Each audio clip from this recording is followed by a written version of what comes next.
Quando ele deu a ordem para invadir a Ucrânia, no início de 2022, o presidente da Rússia, Vladimir Putin, esperava ver sua esfera de poder e influência crescer. Alguns dizem que ele esperava reconstruir a União Soviética pouco a pouco, começando pela Ucrânia, antes de avançar para outros territórios, estabelecendo-se como uma espécie de líder supremo, não apenas da Rússia, mas também de várias outras nações. Agora, quase 4 anos depois, ocorre o oposto. Putin fracassou completamente em conquistar a Ucrânia, e ele está realmente começando a perder o controle de várias regiões da Rússia também. A história está se repetindo, e assim como a União Soviética colapsou no passado, a Rússia está começando a sofrer um destino semelhante, com indícios reais de separatismo no ar. Ninguém imaginava isso quando a guerra começou há poucos anos. Naquela época, a Rússia era vista como forte e unida, com Putin tendo poder absoluto. Grande parte da população russa apoiou a operação militar especial nos primeiros dias. Muitos são influenciados ou doutrinados pela propaganda do Kremlin na televisão e nos jornais. Embora certamente tenha havido alguma dissidência, com muitas pessoas indo às ruas para protestar contra a invasão, grande parte da população simplesmente concordou, permaneceu indiferente aos acontecimentos ou até mesmo se ofereceu ativamente para ir e lutar na linha de frente. No entanto, com o tempo, o clima mudou. Uma pesquisa russa recente do Centro Levada mostrou o quanto as pessoas estão cansadas e exaustas da guerra. Cerca de 66% dos entrevistados disseram preferir negociações de paz ao invés de continuar o combate. Em certos grupos, o percentual é ainda mais significativo, com 74% das mulheres e 80% da geração mais jovem com 24 anos ou menos. Desejo por um cessar-fogo ou acordo de paz imediato. E apenas 27% dos russos afirmando que os combates devem continuar. A pesquisa confirmou o que já sabíamos. Essa guerra finalmente chegou à Rússia há muito tempo. Muitos russos podiam, de fato, enterrar a cabeça na areia e não se preocupar com o que estava acontecendo na Ucrânia. Afinal, tudo isso ficava a centenas ou milhares de quilômetros deles. Eles não viam nem sentiam os efeitos em um nível pessoal nas fases iniciais. Então, não precisavam necessariamente pensar sobre o que estava acontecendo ou formar qualquer opinião forte sobre isso, de um jeito ou de outro. Num país de altos custos e baixa qualidade de vida, muitos já tinham problemas demais para se preocupar. Com o tempo, a Ucrânia fez o necessário para que o povo russo visse as realidades da guerra.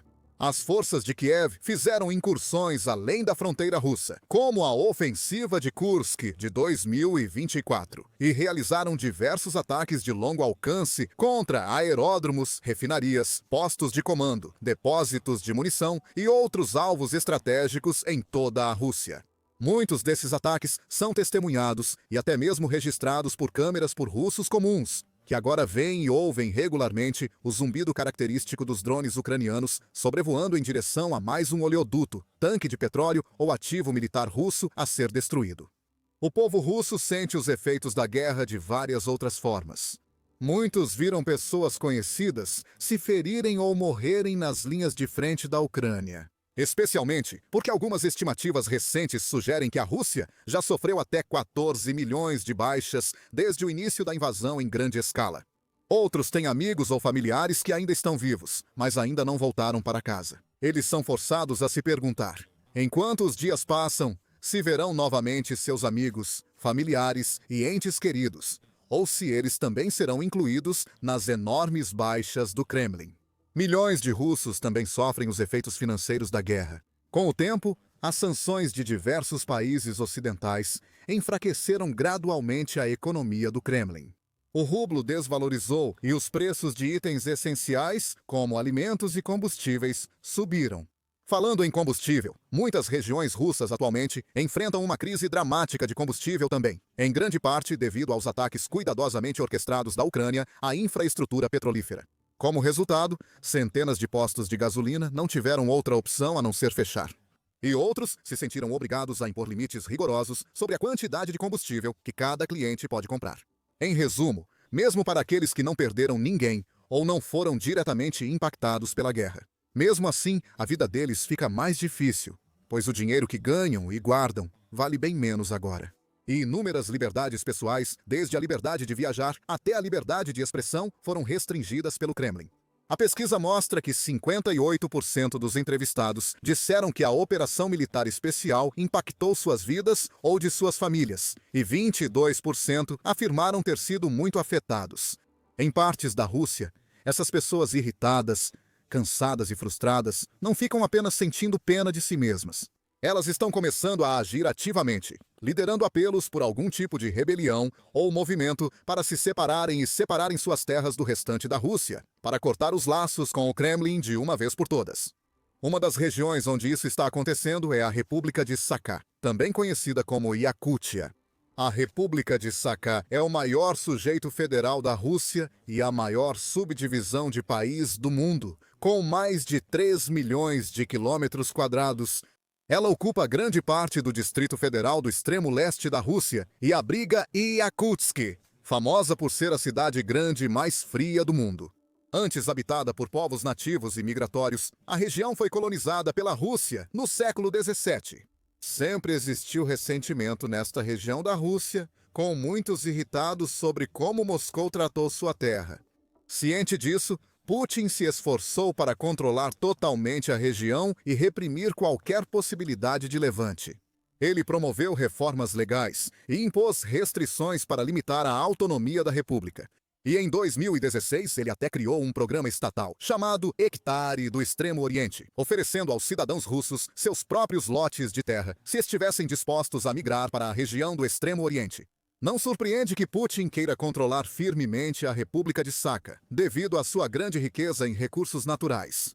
É lá que fica uma das maiores e mais profundas minas de diamantes a céu aberto do mundo, a Mina Mir, onde diamantes foram encontrados pela primeira vez em 1955. O maior diamante já extraído na Rússia, com 468 quilates, foi encontrado lá no início deste ano. Sakha é rica em ouro e gás, gerando bilhões para a economia russa anualmente. Mesmo com grande parte dos habitantes entre os mais pobres do país, vivendo em moradias precárias e condições miseráveis. Milhares de pessoas desta parte da Rússia também lutaram e morreram na guerra com a Ucrânia, em quantidade muito maior do que aquelas das regiões mais ricas. Estima-se que o número de iacutos mortos e feridos na Ucrânia seja 40 vezes maior que o de soldados do distrito de Moscou. Isso evidencia o grande desequilíbrio no exército de Putin. Muitas pessoas de áreas pobres e negligenciadas são forçadas a lutar, enquanto quem vive em territórios mais ricos pode ficar em casa e manter salários altos e estilos de vida confortáveis. Após gerações de negligência e adversidade, Sakha, na Rússia, virou um barril de pólvora, só esperando uma faísca para incendiar tudo. A guerra na Ucrânia pode ser a faísca que fará toda a região explodir. Alexander Ivanov, membro local do parlamento, decidiu recentemente discutir abertamente a separação da região do restante da Rússia. Em setembro, Ivanov pediu união entre os diversos povos indígenas vítimas da colonização russa ao longo dos séculos. Ele pediu que povos como tártaros, Sakha, Kumiks, Avares, Mari e outros se unam contra o Kremlin. Temos um inimigo comum, os colonizadores de Moscou, não uns aos outros. O conflito entre repúblicas e povos indígenas não pode ocorrer, pois é o que Moscou deseja. É a base do seu poder colonial. O deputado continuou pedindo um espírito de unidade entre os diversos povos e culturas das regiões orientais da Rússia, incentivando-os a superar diferenças passadas, como religião, origem e barreiras geográficas, e se unirem contra o inimigo comum. Ivanov também mencionou os recentes protestos em massa na República de Altai, Rússia, onde milhares foram às ruas para se manifestar. Putin e seus aliados no Kremlin tentam dominar a região, promovendo reformas legais e emendas constitucionais que acabam com a autogestão local na República. Tira o poder dos povos indígenas que vivem há séculos lá e o transfere para autoridades superiores leais ao Kremlin. Crescem os temores de que o Kremlin queira unir a República de Altai à região vizinha de Altai Krai, reduzindo ainda mais o controle e autonomia do povo Altai. Assim, várias manifestações em massa ocorreram na pequena e pouco populosa região em 2025. Lideradas pela ativista de direitos humanos e jornalista Aruna Arna, 39 chefe do Conselho de Moradores da Organização da República de Altai. Sem surpresa, o Kremlin reprimiu Aruna, com as forças russas detendo-a em 24 de setembro sob acusações forjadas de incitação ao terrorismo. Apesar de Aruna presa, o movimento que ela liderou deve continuar.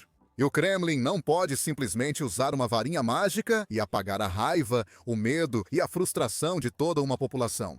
De volta à República de Sakha, Alexander Ivanov pediu que os moradores locais e os de outras regiões próximas se inspirem nas cenas de Altai e desafiem Moscou, finalmente! Alguns já atenderam ao chamado, com muitos combatentes da região realmente decidindo lutar contra a Rússia na guerra com a Ucrânia. Muitos iacutos se alistaram no batalhão siberiano da Ucrânia para lutar contra as forças russas, inspirando muitos compatriotas e sonhando com um futuro em que sua terra natal seja livre novamente.